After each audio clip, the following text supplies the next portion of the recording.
This is Jamie Drummond for Good Food Revolution. I am here with Cam Formica, who is joining us from Willibald Farm, Distillery, Brewery. You do a lot of things there, don't you? And we try to for sure. And you are in Ayr, Ontario. For those people unfamiliar with the geographic location of Ayr, would you mind explaining where you are exactly? Yeah, we're about an hour and a half southwest of Toronto, and we're technically Waterloo region, so Right. Kitchener-Waterloo area. Yeah. And what is the official title of your property, your business? The official title of like what specifically? Oh, well, when I was talking about Willibald, is it because you're a Yeah. distillery, you do beer, you do Yeah. cider as well? No, we don't. We don't. So we try and stick in that narrow niche or Right. narrow window of products. So we're technically Willibald Farm Distillery and Brewery I is see. how we call ourselves. It's Right. it's grown over the years. It started as just Willibald Farm Distillery. The Okay. brewery came after. So And what is your role there, Cam? so I'm one of the co-founders, Yeah. um, which is a very catch-all term, which means I get to do a little bit of everything, I Yeah, guess. I agree. My role specifically is focused on brand development. So I coordinate I do like essentially the help with the brand design, and I'll help with marketing, I'll help with sales, anything that a customer essentially is directly touching, I'm involved with.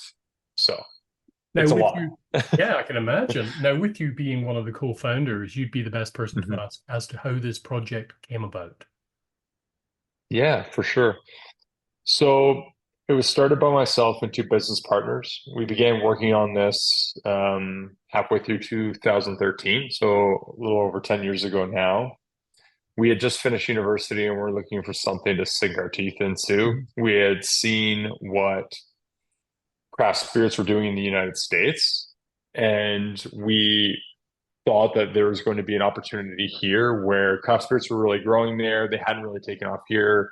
And we thought, there might be an opportunity for that to transition into Canada, and we should Mhm. try and get ahead of it wherever possible. And so we started working on the distillery. We opened the distillery with just this focus on grain to glass spirits, made solely on our farm. Shortly after that, given kind of the way that licensing and the Ontario market was at the time, we're like, okay, we need another draw here Yeah. because we're in the middle of the country, and coming out for straight gin samples wasn't really enough The of a draw niche for a lot of audience people. there, right? Yeah, and our first product was a barrel gin, like a barrel Yeah, aged yeah, yeah. gin. So So the you're niche, taking a niche audience and you're yes. finding the nichest Yeah, like I hear you. segment of that. So we opened the restaurant in 2018 to showcase all these products in cocktails that we were making, et cetera. So that kind of naturally evolved into adding a restaurant, and then we actually added the brewery in 2019, right before the pandemic. I see. So yeah. Now, was that good timing or not good timing? I'm unsure. Because I've been reading a lot over the last, I would say, the last 5 years about the craft beer market in Ontario, in Canada as a whole, but in Ontario specifically being oversaturated. hmm So I would say, had you asked me the first week or two of the pandemic, Right. Yeah. I would have said it was a really bad thing Yeah. when we were in deep trouble. But you know, I know the pandemic was a very hard time for everyone in many ways. But I think as far as business goes, it really, really catapulted our business forward because people were just stuck at home.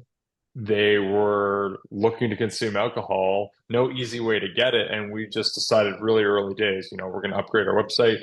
We're going to deliver to people. And people just went online being like, what am I going to drink this weekend? So we try to make it as easy for people as possible. And I think in many ways it really um, helped grow our business in a way that, it might have organically, given normal like economic conditions or like just sans pandemic, if you will. Yeah. Yeah. Yeah. But I think it definitely put our brand in fast forward. Probably, if I had to guess, 2 to 3 years. Fantastic, fantastic. Did you already have Mhm. a decent online portal pre-pandemic, or was that something you had to work on and establish very, very rapidly? We established very rapidly. So just to get provide a little bit of context of how rapid the change was in February of 2020, our online sales totaled about 10 orders a month. And by the end of March 2020, so a month later, we Yeah. had over 1,200.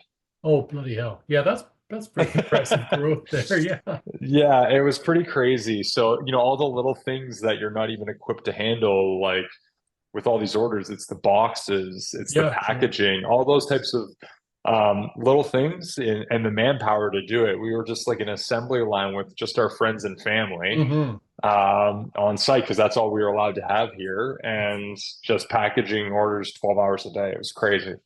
Well, that's quite a steep evolution you had there, ramping up like that. How did you manage to Yes. to ramp up with the even the production behind that, like having the product?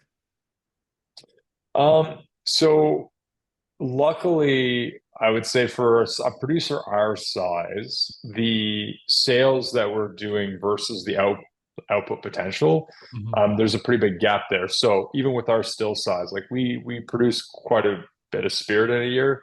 I couldn't tell you the exact number off the top of my head, but essentially at that time, given the limited spirits that we were doing, it was very easy for us based off of the product that we had in inventory Hmm. and the amount we were producing at the time to kind of scale that pretty easily.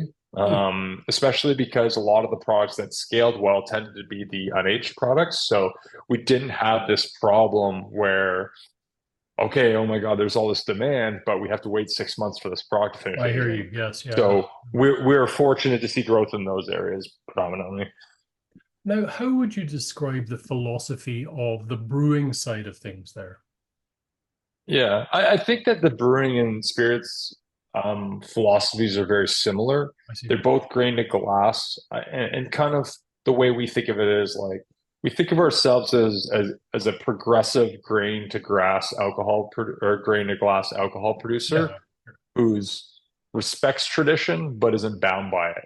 So what we mean by that is like we like to learn from how historically a lot of these producers would operate and create these really beautiful styles that have a lot of staying power in the marketplace and that a lot of people will enjoy.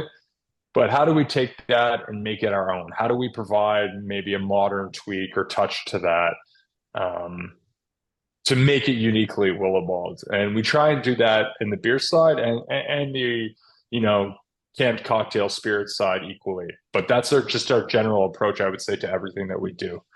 Okay, we're going to be tasting three of your products today. We're going to start off with the cherry spritz.